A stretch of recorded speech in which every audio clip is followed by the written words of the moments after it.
Hello नमस्कार सगळ्यांना. Spill the T with सरता पेज या पॉडकास्टमध्ये आपल्या सगळ्यांचं स्वागत आहे. मित्रांनो, महाराष्ट्रामध्ये रात्रशाळा ही कॉन्सेप्ट आहे. रात्रशाळेमध्ये विद्यार्थी येतात आणि आपल्या पंखांना बळ देतात.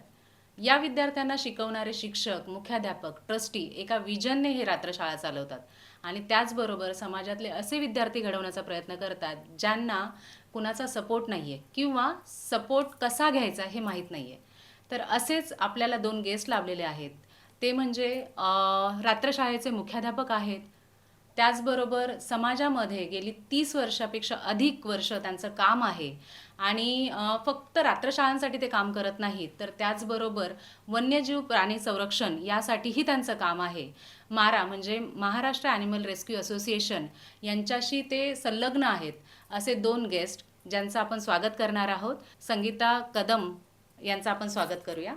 त्याचबरोबर आपल्याला दुसरे गेस्ट जे लाभलेले आहेत ते आहे अनंतकुमार पाटील सर.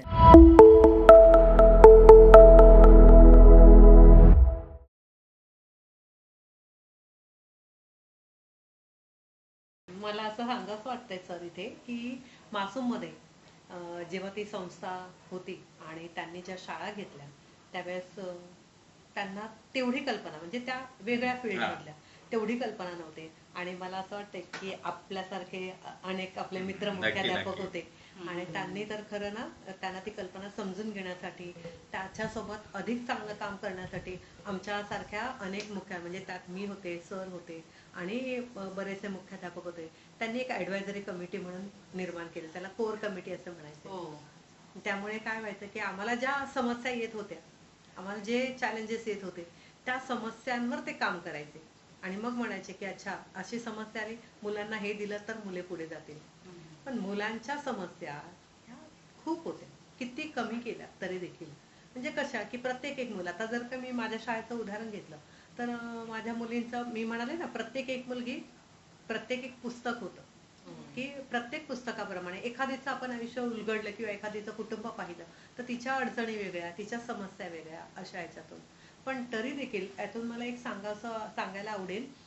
मुस्कान म्हणून नावाची मुलगी होती, त्याहीपेक्षा आसमा होती आमच्याकडे, जी मी म्हणाले डॉक्टर झाली. त्यानंतर ही जी मुस्कान होती, हिचे वडील बीपीटी कॉलनीमध्ये ज्या टॅक्स्या उभ्या असतात ना त्या टॅक्सी धुण्याचं काम करायचे आणि त्या बीपीटीच्या अधिकाऱ्याच्या इथे काम करत होते. म्हणून त्यांचा जो सर्वंट हाऊस आहे त्या सर्वंट हाऊसमध्ये म्हणजे ते फक्त बकेट्स आणि असं ठेवण्याचं होतं, परंतु ते तिथे घर नाही म्हणून तिथे राहिले. आणि ही मुलं दिवसा जाऊ शकत नव्हती शाळेमध्ये, कारण नाही जाता येत, 7वी नंतर लांब शाळा. म्हणजे आमच्या शाळेमध्ये प्रवेश घेतला या मराठी माध्यमाच्या. अच्छा, तिने प्रवेश घेतल्यानंतर त्या मुलीची चुणूक लक्षात आली, ही मुलगी चांगलं शिकते. मी लक्ष दिलं आणि तिच्याकडे तिने जे 10वीला यश संपादन केलं तर ते तिला अगदी 4 फुटाचंच तिचं घर आणि त्या घरात बसून तिने तो अभ्यास केला, जो काही सांगितला आम्ही, जो काही शिकवला.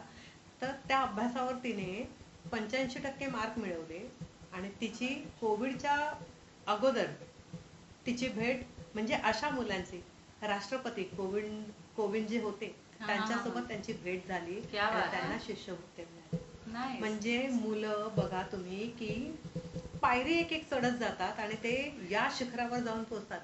ती आता आय स्पेशालिस्ट म्हणून कोर्स म्हणजे ती जे हे शिक्षण घेते, खारघरमध्ये हॉस्पिटल आहे त्या हॉस्पिटलमध्ये हे शिक्षण घेते आहे. इतकंच नाही तर ह्या ज्या आणि यातले मुलगी आहे की खडतर प्रयत्न करून गेलेले. मला एक अशी म्हणतात ना की जी अगदी मर्मावर घाव घातलेली अशी जी मुलगी होती, म्हणजे माझी मुलगी 10वीला होती.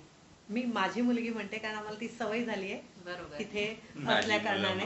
माझी मुलाचा शिक्षकच बोलू शकतो फक्त, कारण इतक्या मुली आहेत मला असं. तर ती जी माझी मुलगी होती तिचा 10वीचा आमचा सेंड ऑफ झाला फेब्रुवारीमध्ये आणि 1 तारखेला मार्च एक सुट्टी होती आणि 2 तारखेपासून SSC बोर्डची एक्झाम सुरू होणार होती. अशातच आम्ही ह्या मुलीला सेंड ऑफ दिला. अगदी चुणचुणीत आणि छान मुलगी. सुरुवातीला ती कॉन्सन्ट्रेटच होत नव्हती अगदी, म्हणजे आम्ही म्हणायचं की या मुलीमध्ये इतके पोटेन्शियल्स आहेत, इतक्या क्षमता आहेत की आपण ही चांगले मार्क मिळवू शकते. म्हणून आम्ही तिला वेगवेगळ्या प्रकारे त्या अभ्यासावर फोकस करण्यासाठी आम्ही तिला फोर्स करायचो. पण ती बाकी सगळ्या गोष्टी खूप छान करायची आणि कमी अभ्यासात पण अधिक मार्क मिळायची. मग आम्हाला असं वाटायचं की चांगले मार्क मिळू शकेल. अशी मुलगी झाली. सेंड ऑफचं भाषण तिने केलं. आई वडील गावी राहायचे. ती मुलगी, आई वडील नाही, फक्त आई होती तिला आणि 2 बहिणी होत्या. ह्या 4घी बहिणी पैकी एक मोठी बहीण, तिचं लग्न झालेलं आणि ती मुंबईत राहायला आली. मुंबईत राहायला आल्यानंतर ती भाऊजी आणि बहिणी यांच्यासोबत ती राहत होती आणि अशातच ती शाळेत येत होती. तिचे पालकत्व पण भाऊजी आणि बहिणीने स्वीकारलेलं. तर ही मुलगी आल्यानंतर जेव्हा शाळेत आली, ही जी रमत नव्हती ती हळूहळू आमच्या तिला इन्व्हॉल्व करण्यामुळे ती जरा रमू लागली. आणि मग वर्गात गेल्यानंतर असं बोलायची. सुरुवातीला आम्ही म्हणायचो, हा फार बडबड करू नका, अभ्यासावर या. म्हणायची, नाही 2च मिनिटं बोलते ना मी तुमच्याशी. म्हणले बरं. असं करून तिचं जेव्हा बोलणं ऐकायचं, त्यानंतर लक्षात आलं की मॅडम, मी जेव्हा शाळेत आले ना, तेव्हा मला आपलंसं कोण वाटलं, तर तुम्ही वाटल्या. म्हणजे मला काहीतरी सांगावंसं वाटलं. हे मी वाटले हे महत्वाचं नाही, त्या मुलींना प्रेमाने एक्सप्रेस व्हावंसं वाटलं. त्यांच्यातल्या ज्या विचार आहेत, भावना आहेत, त्या प्रदर्शित कराव्याशा वाटल्या, हे महत्वाचं. आणि तिथे त्यांनी हे केल्यानंतर ती मुलीने सेंड ऑफचं भाषण केलं. मला अगदी तुम्ही आईसारखे वगैरे वाटतात, सगळे शिक्षक काळजी घेतात, हे झालं सगळं. म्हणाले वा छान, फक्त मार्क चांगले मिळव बाळा, असं हे करून गेली ती. त्या दिवशी, दुसऱ्या दिवशी तो 1 तारखेचा जो दिवस होता, त्या दिवशी जसं मी घरी गेले तर मला सकाळी फोन आला की मॅडम माझी मला गावी जावं लागतंय. म्हटलं मी अजिबात देणार नाही परवानगी, उद्या पेपर आहे 2 तारखेला आणि तुला कसं गावी जाऊ. म्हणे नंतर तिचा अर्थ स्वर आला की माझी आई वारली आहे. नाही, आधी बहीण वारली असं सांगितलं आणि नंतर आई. म्हटले नक्की सांग, तू खोटं बोलतेस का. कारण ती अशी मस्तीखोर होती मुलगी. त्यामुळे मला तिला असं विचारावं असं वाटलं की तो नाही माझी आई वारली. आणि नंतर मग परत एकदा फोन आला तर म्हटलं आई वारली बेटा, तर मला तुला नाही म्हणता येत नाही, पण तू जाऊन परत ये, कारण तुझं वर्ष वाया जाईल. म्हणजे मला आता तुला हे नाही म्हणता येत की पेपर द्यायला ये किंवा काही, पण शेवटी जाणारा माणूस जाता आहे, आपल्याला पुढे जायचं आहे. आणि पुढच्या 15-20 मिनिटात पुन्हा तिचा फोन की माझ्या दोन्ही बहिणीही वारल्या आहेत. माय गॉड. म्हटलं काय झालं नेमकं असं, तू मला खरंच खरं सांगतेस का. आता घरच्या कुणाला फोन दे, मी त्यांच्याशी बोलते. पण नाही, मी खरं सांगते आहे की बहिणीने आईने आत्महत्या केली आणि म्हणून ते पाहून माझ्या 2 बहिणी आहेत, त्यांनीही विहिरीत उडी मारली. माय गॉड. इतकं शॉकिंग होतं ते की ज्या मुलीला वर्षभर आम्ही मेहनत केली जिच्यावरती, आणि ती मुलगी आता पुढे करणार नाही. आणि तिच्यासाठी किती भीती, तिच्यासाठी किती भावनिक होतं, किती हृदय पिळवटून टाकणारं आई आणि होतं. बहीण म्हटल्यानंतर किती बघा ना, म्हणजे जी आई आहे आपली आणि ती बहीण आहे आणि ह्या दोघी, आणि पुढे पेपर आहे, तर तिला अशा प्रकारे शांत केलं की तू जा, हरकत नाही, तू गेलीस तरी मी तुझ्याशी बोलत राहील. ती जशी प्रवास करत होती, तिच्या प्रत्येक तासागणिक माझा फोन होता तिच्याशी बोलता बोलता. आणि बोलत असताना तिला धीर देत होती की तू जा, पण हे कर, मध्ये काहीतरी खा, हे कर. तर ती रडत होती बिचारी मुलगी. म्हटले रडून तू ताकद घालवू नको, काहीतरी खाल्लं पाहिजे. जाणारे व्यक्ती जातात हे मला सांगणं आता सोपं वाटतंय, पण तुझ्या ठिकाणी अनुभवणं हे मी समजू शकते. असं करत करत ती गावी गेली, पोहोचली आणि संध्याकाळी परत मी शाळेत होते. ती स्मशानभूमीमध्ये होती आईच्या अंत्यसंस्काराला. तेव्हाही माझा फोन गेला. हे मला माहिती नव्हतं, कारण तिथे काय स्थिती आहे. तेव्हा तिने फोन दुसऱ्यांकडे, जी क्रिया सुरू होती त्यात त्याने तो फोन स्पीकरवर टाकायला सांगितलं. आणि मी म्हणाले बेटा, ते जे काही करते आहे ना, ते तू मनापासून कर. आईला आता शेवटचा नमस्कार कर आणि परत हिंमत एकवट, आणि त्या हिमतीने तू परत ये. परत आलीस की तुझं विश्व तुझ्यासाठी, तुला उभं राहण्यासाठी ते फार महत्वाचं आहे. जी वर्षभर केलेली मेहनत आहे ती या दिवसाच्या गणत, मला माहिती आहे तुझं दुःख छोटं नाहीये, तिचं दुःख खूप मोठं आहे, पण ही जी हिंमत आहे ना, ही एकवट, आता तुला त्याची फार गरज आहे. आणि म्हणून मी तुझ्याशी ती बोलते आली आहे. परत? तर अर्थातच ती, जे जमलेले लोक होते त्यांनी असं सांगितलं की जर मुख्याध्यापक तुझ्या इथपर्यंत लक्ष ठेवतायत तर तू, म्हणजे ते जे लोक होते तिला अशी भीती होती की मला हे लोक पाठवणार नाही. परंतु त्या माझ्या त्यावेळच्या बोलण्यावर, आणि तिने अनवधानाने स्पीकरवर फोन टाकल्यामुळे माझं बोलणं त्यांच्या कानापर्यंत पोहोचलं आणि त्या लोकांनी तिला मुंबईला येण्याची परवानगी दिली. नाहीतर 10 दिवस झाल्याशिवाय, श्राद्ध केल्याशिवाय गावकरी प्रथाच आहे पाठवत की, नाही. एक्झॅक्टली, खरंच तर आहे हे. मृत्यू झाला की किमान 14 दिवस, म्हणजे 12वा 14वा जो असतो ना, त्यानंतरच आणि बाहेर तो पडतात. फोन खूप महत्वाचा ठरला त्यावेळेस. ती मुलगी अगदी म्हणजे 2 तास झोपली आणि पहाटे परत प्रवासाला लागली. पेपर दिला की नाही दहावीचा? हो, पेपर दिला. ती जो प्रवास करून आली, कारण कोणत्या गाडी मिळत नव्हती, काही नव्हती. तिच्या भाऊजींनी बाईक तयार केली आणि त्या बाईकवर तिला घेऊन आले. ती जेमतेम पोहोचली. तिचा वडाळा एरियामध्ये SIWS कॉलेजमध्ये तिचा नंबर आलेला होता. मी ते सतत फोनवर पहाटे 5 वाजल्यापासून तिच्याशी फोनवर कनेक्ट होते आणि असं करता करता ती भिवंडीपर्यंत पोहोचली. तेव्हाही फोन, कुठे आहेस काय? म्हटले ठीक आहे, तू ठाण्यापर्यंत ये.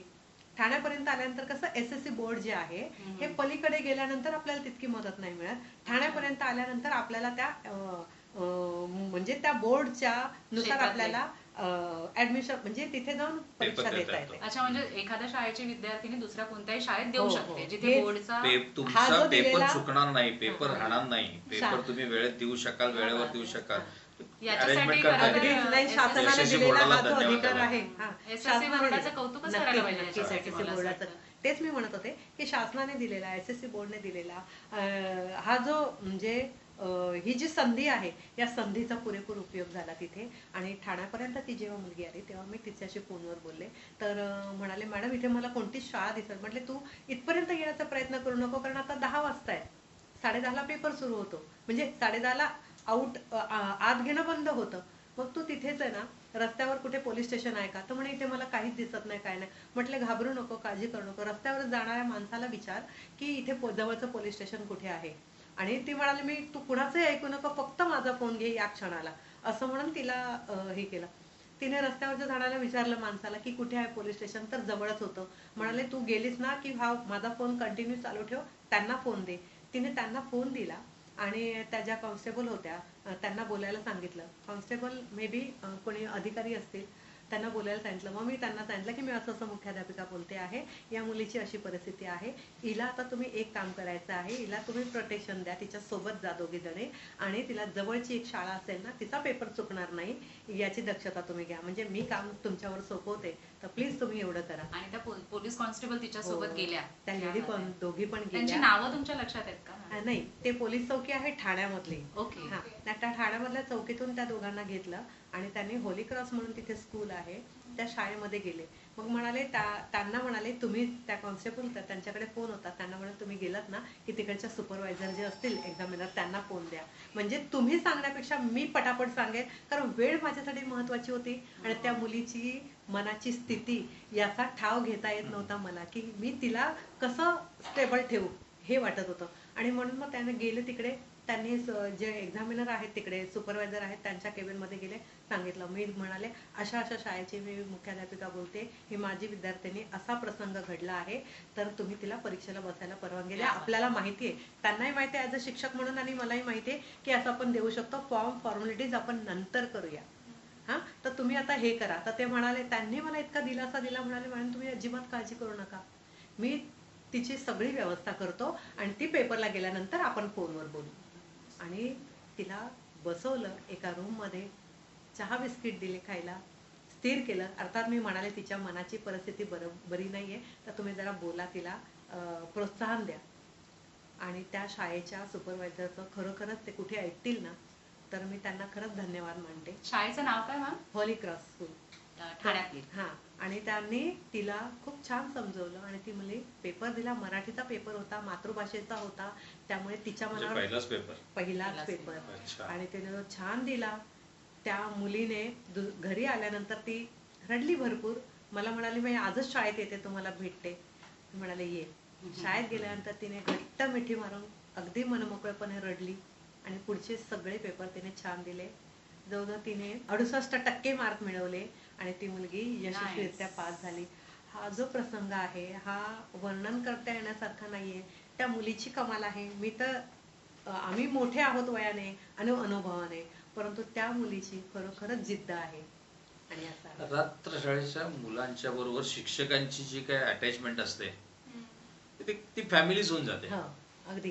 हे शिक्षक, मुख्याध्यापक, विद्यार्थी, पालक, ते एक एक फॅमिली बॉन्ड जसा असतो ना, तसाच तो बॉन्ड त्यांच्यामध्ये असतो. हे त्याचं कर्तव्य उत्तम उदाहरण हो आहे. हो, अगदी. मुलीच्या मनावर पण किती परिणाम झाला असेल हो, याच्यावर. नंतर मग आम्ही तिला सतत शाळेत आली आणि आमच्याशी जेव्हा गप्पा मारल्या, मोटिवेट केलं तिला. तिला कळलं की ह्या माझ्या फार जवळच्या आहेत आणि मग तिला 11वीला ऍडमिशन घेणं, ते ऍडमिशन प्रोसेसमध्ये तिला मदत करणं, असं सगळं केलं. आणि नंतर तर 12वी नंतर 12वी पास झाली ती मुलगी आणि आता ती मासूम संस्था जी आहे आमची खास करून ही 10वी शाळा सुरू असेपर्यंतच मदत करते असं नाही तर 10वी नंतरही मदत करते. त्या मुलीने जो कोणता कोर्स तिला करायचा आहे त्या कोर्सला तिने ऍडमिशन घेतलं आणि ती आता त्यावर काम करते आहे. माझ्या रात्रशाळेचं उदाहरण सांगतो. म्हणजे जून पासून डिसेंबर पर्यंत, डिसेंबर जानेवारी फेब्रुवारी 3 महिने आम्ही रात्रशाळेच्या मुलाबरोबर लिटरली रात्रशाळेमध्ये राहिलो. कारण म्हणजे आम्ही 6ला सुरू होणार, म्हणजे 6ला जादा वर्ग, 6 ते 6:45 जादा वर्ग, 6:45 ते 9:45 शाळा, 9:45 नंतर मध्ये एक अर्धा तास आम्ही दिला जायचा की बाबा तुम्ही काही म्हणजे पोटाला काहीतरी थोडंसं खा. तळला मासूमनी आम्हाला मदत केली की नाश्ता वगैरे द्यायला सुरुवात केली. काही वेळेला आम्ही शिक्षक आमच्या पगारातून पैसे काढून मुलांना खाऊ किंवा समाजातल्या वेगवेगळ्या घटकांच्याकडून आम्ही ते डोनेशन घेऊन उपाशी पण तर हा. असतात. पण मासूमनी ती नंतर सोय केली आणि मग आम्ही पूर्ण 3 महिने म्हणजे जे मिड डे मील डे ला मिळतं हा. ते रात्र शाळांना पण सुरू झालं. रात्रशाळेला फक्त मासूम कडून सुरू झालं. हो बाकी ज्या त्या मुख्याध्यापकांच्या कौशल्याने त्या एरियातल्या व्यापारी असतील किंवा सामाजिक राजकारणातले कार्य लोक असतील, सामाजिक कार्यात भाग घेणारे लोक असतील, त्यांच्यापर्यंत पोहोचून मग आमच्या मुलांना कसं त्यांचं पोट भरेल याचे प्रयत्न करायचे. एकंदरीत तुम्ही पालकत्वच त्या मुलांचं नक्की नक्की स्वीकारलं. नक्की पालकत्व म्हणजे मुली रात्रशाळेत आल्यानंतर त्यांना घरापर्यंत पोहोचवण्यासाठी सुद्धा शिक्षक प्रयत्न करायचे. मुलांना काही त्याचं टेन्शन यायचं नाही, पण मुली घरी पोहोचतील कशा व्यवस्थित पोहोचतील याच्याकडे बारकाईने लक्ष दिलं असं. आणि मग रात्रशाळेत आम्ही मुलींना नाही थांबवायचो, मुलांना थांबवून घ्यायचो, पण रात्री आम्ही 1 वाजेपर्यंत अभ्यास करायचा आणि मग पुन्हा पहाटे 4:30 ते 6:30 शाळा दिवसाची भरायच्या अगोदर 2 तास पुन्हा अभ्यास करून घ्यायचो. मग ह्या शाळांचे निकालांचं कसं असतं किंवा निकाल शाळांचे निकाल पूर्वी रात्रशाळांचे निकाल 3%, 12%, 15%, 17%, म्हणजे 20% जर कोणाचा लागला तर तो म्हणजे ती रात्रशाळा एकदमच उत्तम अशी वाटायची. पण आता तो जो 3 पासून 20% पर्यंतचा रिझल्ट होता तो आता 20 पासून 100% पर्यंत क्या बात आहे. मला वाटतं मॅडमना पण माहिती आहे, त्यांच्याही शाळेचा रात्रशाळेचा लागलाय, माझ्या रात्रशाळेचा तर गेली कित्येक वर्ष 100% निकाल लागतोय. पण मला हे इथे सांगायला आवडेल. 100% ज्या शाळांचा रिझल्ट लागतोय त्या शाळेचे शिक्षक, त्या शाळेचे विद्यार्थी आणि त्या शाळेचे संस्था आणि पालक ही 4 चाकी गाडी आहे ऍक्च्युली. म्हणजे शिक्षक, मुख्याध्यापक, संस्था आणि पालक, विद्यार्थ्यांसोबत पालक. तर हे ज्यावेळेला एकत्र येतात आणि एका प्रेरणेने पुढे काम करतात ना तर 100% निकाल लागलाच म्हणून समजायचं. मला तर इथे सांगायला आवडेल, आठवलं आम्ही काय जे त्यांना? मुख्याध्यापक आहोत ना तर एकमेकांच्या शाळा म्हणजे हेल्दी कॉम्पिटिशन असायची. ही मासूम हेल्दी कॉम्पिटिशन असायची की सरांच्या या वर्षी आता आपण पाहूया सरांच्या शाळेचा निकाल किती लागतोय आणि कदमबाईंच्या शाळेचा, मीनाताई कुर्डेचा निकाल किती लागतोय. आणि अशा वेळेस आहे ना काय झालं, एका वर्षी असं झालं की यांच्याही मुलीने चांगले पर्सेंटेज मिळवले. तर असं झालं की मी पटापट प्रोसेस केली की माझ्या मुलीला कशी मदत मिळू शकेल गव्हर्नमेंट कडून किंवा कशा याच्यातून, मठाची वगैरे मदत जी आहे हा, महाराष्ट्र ते जे टाइम्सची. पंखांना बळ द्या, पटापट तिथे अप्रोच झाले आणि ती मदत मिळाली. खरं तर सरांच्या शाळेची विद्यार्थिनी होती, तिला 91% का होतं, 93% मिळाले माय होते. गॉड, रात्र शाळेच्या विद्यार्थ्यांना 93%. हो, आणि माझ्या मुलीला क्या बात. 85% मिळालेले होते. पण धावपळ मी केल्यामुळे, मजल पहिली मारल्यामुळे माझ्या मुलीला नाही, याच्यात वेगळे पण असं आहे अच्छा. की म्हणजे पूर्ण रात्रशाळेतून माझ्या आगरकर रात्र विद्यालयाची मुलगी अनुराधा चव्हाण, ऍक्च्युली या मुलीचं वैशिष्ट्य असं आहे की ही 5 म्हणजे 7वी पर्यंत महानगरपालिकेत शिकली, 8वी आली, 9वीला पास झाली आणि 9वी पास झाल्यानंतर 10वीला जशी ती गेली तर तिच्या आई वडिलांनी कल्याणला शिफ्ट झाले. मग ही राहणार कुठे, मग काही दिवस माझ्याकडे राहिले, 15 दिवस मी माझ्या घरी तिला ठेवून घेतली. 10वीचा वर्ग पूर्ण वर्षभर तिने अगदी मन लावून ते शिकली. पण आम्हाला सगळ्यांना माहिती होते की तिच्यात स्पार्क आहे आणि तिच्यासाठी खूप प्रत्येक शिक्षकाने तिच्यासाठी मेहनत घेतली. आणि तिनं सुद्धा इतकं हे दाखवलं की रात्रशाळा 11 वाजेपर्यंत आम्ही 11 11:30 पर्यंत आम्ही शाळेत अभ्यास करू द्यायचो मुलींना. त्यानंतर त्यांना रस्ता क्रॉस करून देऊन आम्ही सोडायला जायचो आमच्यातली कोणी ना कोणी. पण त्या मुलींनी आणि तिच्या बहिणीने दोघी एकाच वर्गात होत्या. म्हणजे वरळीतल्या एका टॉवरच्या समोर असलेल्या ट्यूबच्या खाली बसून रात्री 3 3:30 वाजेपर्यंत त्याने अभ्यास केला. ऐक जरा. आणि मुंबई म्हणजे महाराष्ट्राच्या SSC बोर्डाच्या यादीत ती रात्रशाळेतून प्रथम आली. क्या बात आहे. रात्रशाळेतून प्रथम आली. तिला 93% मार्क्स मिळाले. एवढंच नव्हे तर झी टीव्हीचा उंच माझा झोका जो पुरस्कार होता तो पहिला पुरस्कार घेणारी त्या अनुराधा त्या मुलीला आमच्या मिळाला. क्या बात आहे. आणि मला वाटतंय अनेक मुंबईतले अनेक पुरस्कार तिला मिळाले.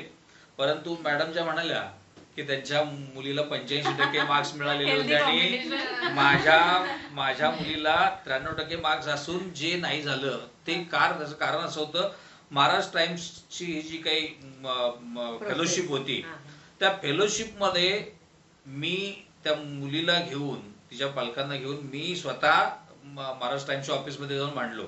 पण भांडत असताना भांडणं म्हणजे तत्वानीच भांडत होतो. पण त्यांना मी विचारलं की का नाही आमच्या मुलीला मिळत, की जर ती SSC बोर्डात रात्रशाळेतून प्रथम आली तर तिला फेलोशिप का नाही तुम्ही देत. तर त्यांनी सांगितलं की आमच्या अटी पूर्ण होत नाहीत. मी म्हटलं कोणती अट. तर तुमची मुलगी तुमच्या शाळेची जी मुलगी जी फर्स्ट आलेली आहे ती मॅरिड आहे आणि मॅरिड मुलीला ही फेलोशिप मिळत नाही. अनमॅरिड मुलीलाच ही फेलोशिप मिळते.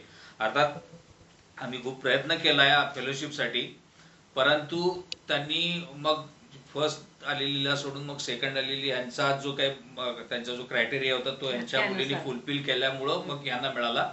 पण मला मुख्याध्यापक म्हणून वाईट वाटलं, पण ती सुद्धा नाराज झाली. कारण ती जी काही ही होती ना रक्कम होती ना की म्हणजे फेलोशिप जी होती ती छोटी नव्हती. जवळजवळ 25 लाख रुपये त्यावेळेला तिला मिळाले त्या मुलीला. म्हणजे तिचं पण वैशिष्ट्य असं की ही जी मुलगी आमची फर्स्ट आलेली होती हिला 5 दिवस जे इंग्लंडचे प्रिन्स चार्ल्स आहेत त्यांनी 5 दिवसासाठी तिला इंग्लंडला बोलवलेलं होतं. येणं जाणं तिथला स्टे फ्री ऑफ चार्ज होता. आणि तिला सांगितलेलं होतं की तू शिक्षण घेतेस तोपर्यंत तुला आम्ही स्कॉलरशिप देऊ. आणि डनलॉप टायर्स मला वाटतंय की त्यांनी सांगितलेलं होतं की तुम्हाला आम्ही जे तुम्ही ज्या वेळेला तिला विचारलं होतं तू काय करणार, तर ती CA होणार म्हणून सांगितलं होतं. तर CA झाल्यानंतर तुम्हाला नोकरी सुद्धा आम्हीच देऊ. याचा अर्थ असा आहे की जर तुम्ही तुमच्यातलं जर पोटेन्शियल दाखवलं आणि चुणूक दाखवली तर तुम्हाला म्हणजे नुसते शिक्षणच नव्हे तर अगदी नोकरीत स्थैर्य मिळेपर्यंत समाज तुमच्या पाठीशी म्हणजे रात्रशाळा तुमच्या पाठीशी आहे. हा त्याच्यातला एक छोटासा संदेश म्हणायला हरकत नाही. क्या बात आहे, क्या बात आहे. सो रात्रशाळेची मुलं लंडन पर्यंत जाऊन येत आहेत म्हणजे खऱ्या अर्थाने ही तुमची सगळ्यांचीच कमाल आहे. टीमवर्क आहे हे. एक्झॅक्टली. तुम्ही आता रिप्रेझेंट करताय रात्रशाळा म्हणून मी तुम्हाला म्हणते. पण मला असं वाटतं पूर्ण जेवढ्याही रात्रशाळा आणि रात्रशाळांमध्ये काम करणारे संस्था असतील किंवा त्यांचे ट्रस्टीज असतील किंवा मुख्याध्यापक असतील, शिक्षक असतील आणि शिक्षकेतर वर्गही तुमच्यासोबत काम करतात, तर ह्या सगळ्यांचं मिळून हे श्रेय आहे. अर्थात टीमवर्क आहे. म्हणजे म्हणूनच ऍक्च्युली हे फोरम आपण ह्याच्यासाठी क्रिएट केलेलं की ज्याच्यामध्ये अनसेड गोष्टी ज्या आहेत त्या समाजासमोर आल्या पाहिजे. बऱ्याच स्टोरीज असतात ज्या आपल्यापर्यंत पोहोचतच नाही आणि लोकांना कॉन्सेप्टही माहित नसतात किंवा आपल्यापर्यंत त्या कॉन्सेप्ट पोहोचतही नाही, तर त्याच पोहोचवण्याच्या दृष्टिकोनातून हा फोरम आपण क्रिएट केलेला. आणि टॅगलाईन त्याला रिप्रेझेंट एक्झॅक्टली काय आपली टॅगलाईन परत एकदा बोल. From child to child nothing stage unsaid. मुलांना तुम्ही किती प्रेरणा देता ना त्याच्यावर त्यांनी ते दिशा ठरवतात आणि मग बाकीच्या सगळ्या गोष्टी विसरून मग ते मुख्य टार्गेट आपले ठेवतात. याचं उत्तम उदाहरण ही जी आमच्या शाळेतली मुलगी प्रथम आली तिला 93% मिळाले. जो द्वितीय मुलगा आलेला होता त्याला 84-85% पडलेले होते. तो मुलगा तर तुम्ही आज विचारलं तुम्हाला कुठे आहात म्हणून तर तो आज मुंबईत, त्याचं नाव घ्यायला सुद्धा मला आवडेल. प्रदीप कोकरे म्हणून विद्यार्थी आहे की जो आता प्रथित यश लेखक झालेला आहे, ज्याला साहित्य अकादमीचा पुरस्कार मिळालेला आहे. त्याची कादंबरी आलेली आहे, अभिनंदन खोल सर खोल तुमचं. दुष्काळ डोळे. अभिनंदन. नाईस. अप्रतिम लेखन. म्हणजे त्या मुलांनी बघा, विचार करा, रात्रशाळा आणि त्याचं जे शिक्षण आणि तो जिथे राहत होता, ती सायनची जी काही झोपडपट्टी आहे तिथं तो राहत होता, त्या सगळ्या परिस्थितीचं ना एक सार त्याने आपल्या त्या कादंबरीमध्ये त्यांनी ओतलेलं आहे. Great, great. म्हणजे जो जगला ना, ते सगळं वर्णन, ते सगळं साहित्यात त्यांनी उतरवलं. आज तो कविताही करतो, लेखनही करत असतो. तर त्यांनी जे लिहिलेलं पहिलं पुस्तक आहे, पहिली कादंबरी, खोल खोल दुष्काळ डोळे, त्याला मला वाटतंय शरद पवार यांच्या ट्रस्ट तर्फे जी मिळणारी फेलोशिप आहे, ती फेलोशिप मिळाली. नंतर मग हा साहित्य अकादमीचा ज्युनियर गटातला पुरस्कार, तो जो आहे पुरस्कार त्याला मिळालेला आहे. म्हणजे रात्रशाळेतून साहित्य घडतायत, हो. रात्रशाळेतून डॉक्टर घडतायत. पर्सनल म्हणजे 5 स्टारचे पर्सनल मॅनेजर घडतायत.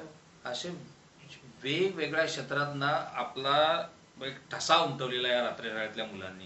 ही ही कायम जी मुलं राहावी. दिवसाच्या शाळेच्या या मानाने शाळा. कुठेच कमी नाहीत, मुलं असो या मुली बात असो. नाही, या शाळा टिकाव्यात, यांना जीवनदान मिळावं. आणि इथे ना खऱ्या अर्थाने याने सरकारने लक्ष देणं जास्त जरुरीचं आहे, की त्या सुरू ठेवल्यात म्हणून सुरू ठेवल्या नाही, की त्याला शिकवणारे जे शिक्षक आहेत खरोखरीच मेहनत करून शिकवतात आणि यांना जीवनदान कायम द्यावं, असं मी म्हणजे या तुमच्या फोरम थ्रू त्यांना विनंती करेल की यांची इथे मेहनत बघा. मुलांना उगाच आणणं आणि शिकवणं असं नाही, तर ज्याला खरोखरीच आवश्यकता आहे अशा मुलांना शिक्षण दिलं जात आहे आणि ही मुलं घडत आहेत. तुमच्या रात्रशाळाबद्दल लोकांना अनेक वेगवेगळ्या गोष्टी पण अशा असतील डोक्यात, की म्हणजे काही लोक तर एक्सेप्ट सुद्धा करणार नाही. तर मग अशा वेळेला कसं तुम्ही करत असाल? अगदी बरोबर आहे, अगदी बरोबर. कसं की ह्या ज्या मुली जेव्हा शाळेत येतात तेव्हा यांचे आई वडील पाठवायला आधी घाबरतात, की रात्रीचं कसं संध्याकाळची जाणार? वेळ आहे, अंधार आहे, काळोख आहे आणि आताचा जमाना कसा आहे, की या ह्याच्यामध्ये आपण कसं मुलींना पाठवायचं, पाठवल्यानंतर आम्ही कसं म्हणजे करायला यायचं. नेहमीच तर आम्ही घ्यायला येणार नाही कारण मुलं मोठी आहेत, बरोबर. घ्यायला येणार नाही, मग कसं करणार. तर अशा वेळेस आहे ना त्या आजूबाजूच्या पोलीस चौकीमधल्या लोकांना आपण जर जाऊन भेटलो, पोलिसांना जाऊन भेटलं, त्यांना निवेदन दिलं की आमच्या मुलांना शाळा सुटल्यानंतर थोडं प्रोटेक्शन द्या. प्रोटेक्शन म्हणजे कसं की तुम्ही फक्त बंदोबस्त दिला, पेट्रोलिंग केलं तरी पुरेसं असतं. की ही मुलं जेव्हा घरी जात असतात, मुली विशेषतः हो. घरी जात असताना त्यांना चिडवणं किंवा काय करणं असं होत नाही. आणि जवळजवळ त्या 100 मीटरच्या प्रवासा इतका किंवा त्याही पेक्षा पलीकडे राहणाऱ्या लोकांना, ज्या ट्रेनने जाणारे असतात ते सक्षम असतात, परंतु काही वयाने लहान पण असतात, म्हणजे रेग्युलर वयोगटातल्या अशा मुलांना हे जे पोलीस आहेत जवळच्या पोलीस चौकीतले, हे गस्त घालतात, म्हणजे पेट्रोलिंग करतात आणि त्यांना घरापर्यंत जायला मार्ग सुकर करतात. याच्यात योगदान फक्त हे जे- शिक्षकांचं नाही तर पोलिसांचं पण आहे. पोलिसांचं देखील पोलिसांचं आहे, पण आहे. सामाजिक लोकांचं देखील आहे, जवळपास राहणारे नगरसेवक आहेत किंवा त्या एरियातले काही समाजसेवक आहेत, यांचंही मोठं योगदान आहे. रात्रशाळेच्या बद्दल लोकांची धारणा अशी होती पूर्वी, की जे टाकाऊ विद्यार्थी आहेत, जे गुंड प्रवृत्तीचे हा. विद्यार्थी आहेत, ज्यांना संस्कार नाही, ज्यांना सभ्यता नाही, जे दिवसाच्या शाळेत टिकू शकले नाहीत, अशा विद्यार्थ्यांना शिकण्याचं ठिकाण असं म्हणजे रात्रशाळा. समाजात म्हणजे एक इथे त्याचा फक्त गैरसमज गुंडच येऊ होता. शकतात की काय. म्हणजे ही जी रात्रशाळा आहे ना, ती काही सभ्य लोकांची नाही हा. असंच लोकांना वाटायचं. मिसकन्सेप्शन होतं. हे मिसकन्सेप्शन होतं. नाही, हे म्हणजे बऱ्याच अंशी लोकांना असंच वाटायचं. हो. रात्रशाळेच्या विद्यार्थ्यांच्या बद्दल ना एक घृणा म्हणा किंवा त्यांच्याबद्दलचा एक पूर्वग्रह Mindset दूषित बनवलेला. एक मत त्यांनी बनवलेलं होतं. परंतु आज जर तुम्ही रात्रशाळेच्या मध्ये जर जाऊन पाहिलं तर ही मुलं दिवसाच्या शाळेतली जेवढी सभ्य मुलं आहेत त्यांच्यापेक्षा अतिशय सभ्य असतात. हो. कारण त्यांना हे सगळे एथिक्स कळालेले आहेत. ही जी काही बरोबर. संस्कार म्हणा किंवा शिक्षणाचं महत्व आहे ना, हे त्यांना चांगलं कळलेलं आहे.